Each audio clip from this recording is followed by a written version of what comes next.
안녕하십니까? 오늘 우리는 현대 경제의 패러다임을 통째로 바꾸고 있는 환경경영의 뿌리를 깊이 있게 들여다보고자 합니다. 인류의 경제사는 18세기 산업혁명 이후 비약적인 발전을 거듭해왔습니다. 그 중심에는 대량 생산 매스 프로덕트과 이를 뒷받침하는 대량 소비 매스 컨섬푸션라는 거대한 수레바퀴가 있었죠. 하지만 더 많이 만들고 더 많이 쓰는 이 단순한 경제 논리는 이제 인류와 지구의 생존을 위협하는 부메랑이 되어 돌아오고 있습니다. 가장 먼저 맞닥뜨린 한계는 바로 자원 고갈리 소시즈 디플리션입니다. 유한한 지구의 자원을 무한한 것처럼 뽑아쓰던 방식은 이제 물리적 한계에 봉착했고, 이는 곧 지속적인 성장을 가로막는 결정적인 위협이 되었습니다. 여기에 지구온난화와 기후위기로 대변되는 심각한 환경 문제 이칼러지 프라블럼는 단순한 오염의 차원을 넘어 인류 전체의 공동과제가 되었습니다. 이에 따라 선진국들과 유엔은 더 이상 기업의 이윤 추구를 방관하지 않고 경제 주체별로 구체적이고 실천적인 대안을 내놓을 것을 강력하게 요구하고 나섰습니다. 즉, 환경 경영의 등장은 선택이 아닌 지구가 인류에게 보낸 마지막 경고에 대한 응답이라고 볼 수 있습니다. 그렇다면 우리가 말하는 환경경영이란 구체적으로 무엇을 의미할까요? 이는 단순히 환경을 보호하자는 캠페인이 아닙니다. 기업 활동의 전 과정, 즉 원료 구매부터 제조, 유통, 폐기에 이르는 모든 단계에서 환경 성과를 개선하는 것을 뜻합니다. 이를 통해 경제적 수익성과 환경적 지속 가능성이라는 얼핏 상충해 보이는 두 목표를 동시에 추구하는 고도의 경영 활동인 것입니다. 이미 선진 기업들과 대기업들은 이를 위한 다양한 기법을 개발하고 모범 사례 베스트 프랙터스를 도출해왔습니다. 대표적인 것이 국제표준인 ISO 14001과 같은 환경경영 시스템 구축입니다. 또한 생산 단계에서 오염 물질을 원천적으로 차단하는 청정 생산 CP, 제품의 친환경성을 강조하는 녹색 마케팅, 원료 구매 시 환경 영향을 고려하는 녹색 구매 지피 등이 유기적으로 연결되어야 합니다. 특히 환경관리 회계 EMA를 통해 환경 관련 비용을 정밀하게 분석하고 이를 지속가능 보고서 IR, ESG 보고서로 외부에 투명하게 공개하는 소통 과정도 필수적입니다. 문제는 중소기업입니다. 대기업이 기법을 주도하는 사이 중소기업은 비용 부담과 전문 인력 부족이라는 현실적인 벽에 부딪혀 실천의 한계를 느끼고 있습니다. 중소기업의 환경 역량을 강화하는 것이야말로 국가 전체의 환경 경쟁력을 결정짓는 핵심 과제가 될 것입니다. 환경 경영에 대한 이해를 높이기 위해서는 기업 경영 모델이 어떻게 진화해 왔는지 살펴볼 필요가 있습니다. 초기 고전적 기업 모델에서 기업의 존재 이유는 명확했습니다. 오직 이윤의 극대화, 즉 주주 가치의 최대화였습니다.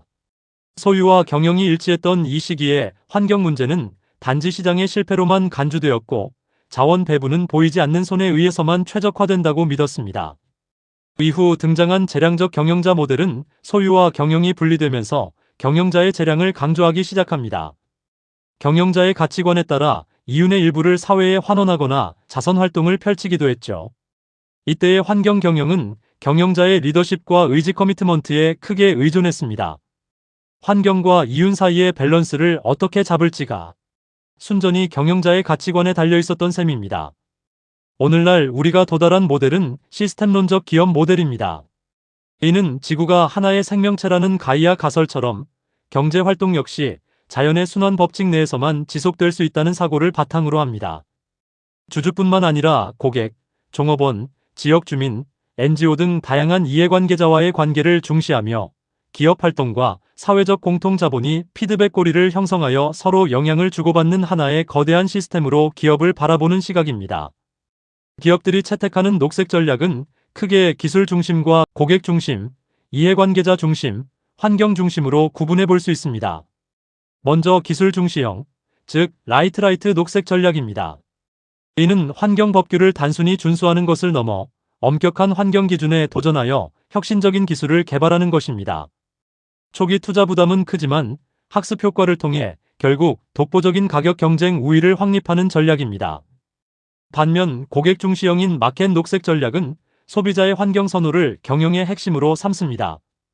고객으로부터 환경 정보를 피드백받아 제품에 반영하는 것이 특징입니다. 예를 들어 의약품 메이커가 과잉 포장을 없애거나 슈퍼마켓이 플라스틱 용기 리사이클을 시행하는 것들이 여기에 해당합니다. 제록스는 설계 단계부터 재활용을 고려하는 DFE 디자인 포 인바이런먼트 기법을 도입했고, 맥도널드는 미래 세대를 위한 환경 보호를 자사의 책임으로 선언하며 마케팅에 직접 연결했습니다.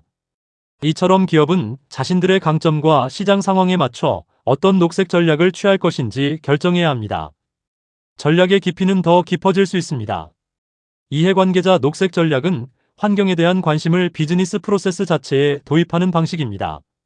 존슨앤드존슨이나 지이처럼 가치 경영을 중시하는 기업들이 이에 해당하며, 이들은 투명한 정보 공개 어카운터빌리티와 지역 사회, NGO와의 정기적인 소통을 통해 두터운 신뢰를 형성합니다. 가장 급진적인 형태는 환경 중심주의, 즉 다크다크 녹색 전략입니다. 이들은 인간 중심주의가 아닌 생명 중심의 평등주의를 지향합니다.